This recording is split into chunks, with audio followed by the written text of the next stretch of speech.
नमस्कार, आप सभी का बहुत बहुत स्वागत है। मेरा नाम रूबिका लियाकत है और इस वक्त आप देख रहे हैं गूंज न्यूज़ 18 इंडिया पर। आज एक बहुत ही महत्वपूर्ण मसले पर हम यहाँ डिबेट करने के लिए आए हैं, लेकिन उससे पहले आपसे कुछ चीज़ों पर बात करना ज़रूरी है, कुछ तथ्य आपके सामने रखना ज़रूरी है, क्योंकि एक लोकतंत्र होने के नाते और एक वोटर होने के नाते आपको इन सारी चीज़ों का एहसास होना चाहिए। और इसीलिए आज गूंज की शुरुआत एक किस्से से कर रही हूं। यह किस्सा मौजूदा CJI DY चंद्रचूड़ के बेटे अभिनव चंद्रचूड़ की लिखी एक किताब से मिला है, सुप्रीम विस्पर्स। और जो अंश लिया गया है वो ध्यान से सुनिएगा।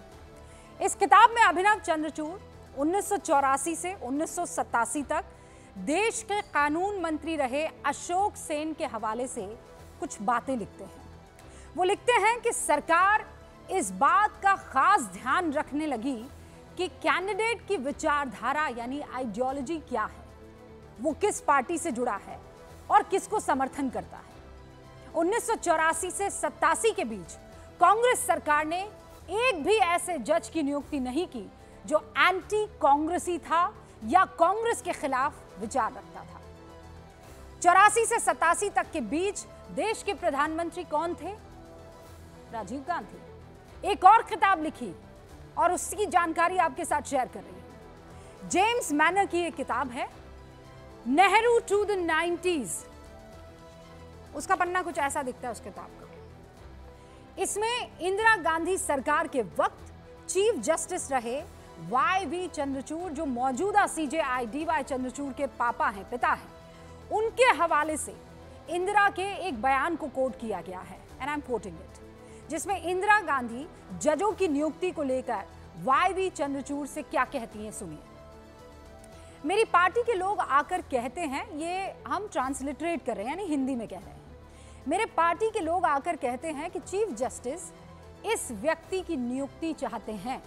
मैं जानती हूं आप सियासी व्यक्ति नहीं हैं, लेकिन मैं राजनेता हूं, मुझे अपने लोगों को साथ लेकर चलना पड़ता है। मैं अपने लोगों को निराश नहीं कर सकती। मेरी दिक्कत राजनीतिक दिक्कतें हैं। अब आप बताइए, क्या तब भारत का लोकतंत्र खतरे में नहीं पड़ा था? और ये सवाल मैं उन तमाम महानुभावों से आज पूछना चाहती हूं जो तकलीफ में है, जिन्हें पेट में बल पड़ रहा है, दर्द के मारे करहा रहे हैं और उस करहाना को शब्दों में पिरोकर कभी एक्स पर पोस्ट कर रहे हैं, कभी बाकी तमाम मीडिया हाउसेस को बयान और बाइट दे रहे हैं। ये तस्वीर आप देख रहे हैं, कल प्रधानमंत्री मोदी ने एक्स पर इसे पोस्ट की। वो CJI DY चंद्रचूड़ के घर पर गणेश जी की आरती करने के लिए पहुंचे थे। इस तस्वीर को देखकर जैसे कईयों के कलेजे पर सांप लौट गया। कोई इसे लोकतंत्र पर खतरा बता रहा है, कोई इसे संविधान खत्म होने का संकेत बता रहा है, कोई लोकतंत्र की आखिरी उम्मीद खत्म जैसी बातें कह रहा है। याकूब मेनन के लिए याद है ना, रात को कोर्ट का दरवाजा किसने खटखटाया था? इंदिरा जयसिंह। कोर्ट की अवमानना पर 1 रुपए का जुर्माना किसे भरना पड़ गया था, याद है ना? प्रशांत भूषण। और उद्धव ठाकरे गुट के संजय राउत, ये 3 नाम आपके सामने रख रहे हैं।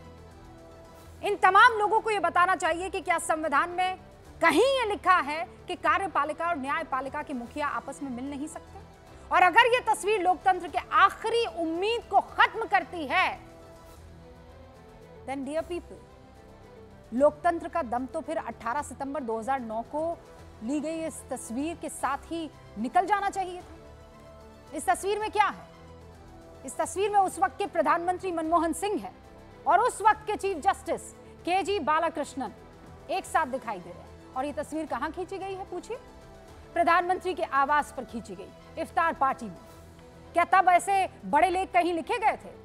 कोई पोस्ट ऐसे दिखे थे? हालांकि उस वक्त सोशल मीडिया का बोलबाला नहीं था, लेकिन आपको इस तरीके के बयानात मिले थे कि लोकतंत्र खत्म हो गया। क्या उस वक्त सुप्रीम कोर्ट की निष्पक्षता पर संदेह जताया गया था?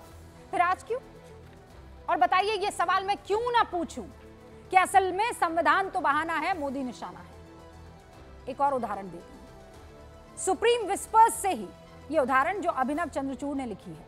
अभिनव अपने दादा और तत्कालीन चीफ जस्टिस YV चंद्रचूड़ के हवाले से लिखते हैं, बॉम्बे हाईकोर्ट के जज रहे जस्टिस चंदूरकर को YV चंद्रचूड़ सुप्रीम कोर्ट का जज बनाना चाहते थे। 82 से 84 के बीच कई बार चंदूरकर का नाम सरकार को भेजा गया। लेकिन उन्हें मंजूरी नहीं मिली। बाद में तत्कालीन प्रधानमंत्री इंदिरा गांधी ने सीजेआई चंद्रचूड़ से मुलाकात की और कहा कि हमारी सरकार को लगता है कि चंदूरकर सुप्रीम कोर्ट के लिए फिट नहीं बैठेंगे और हमारे काम वो नहीं आ सकते हैं।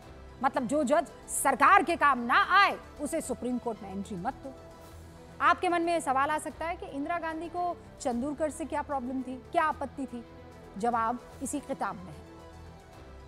चंदूरकर एक अंतिम यात्रा में शामिल हुए और यह अंतिम यात्रा थी आरएसएस के दूसरे सरसंघचालक गोलवलकर जी की। इसी किताब में लिखा है कि उस अंतिम यात्रा में जस्टिस चंदूरकर ने गोलवलकर जी की श्रद्धांजलि के लिए कुछ अच्छे शब्दों का इस्तेमाल कर लिया था और कांग्रेस इसी वजह से नाराज थी उनसे। और ऐसे अनेकों उदाहरण हैं, लेकिन एक और फैक्ट आपके सामने रख रही हूं और फिर डिबेट ओपन करूंगी। इतिहास में यह फैक्ट आपको कहीं नहीं मिलेगा, एज इन ऐसा और उदाहरण आपको कहीं नहीं मिलेगा।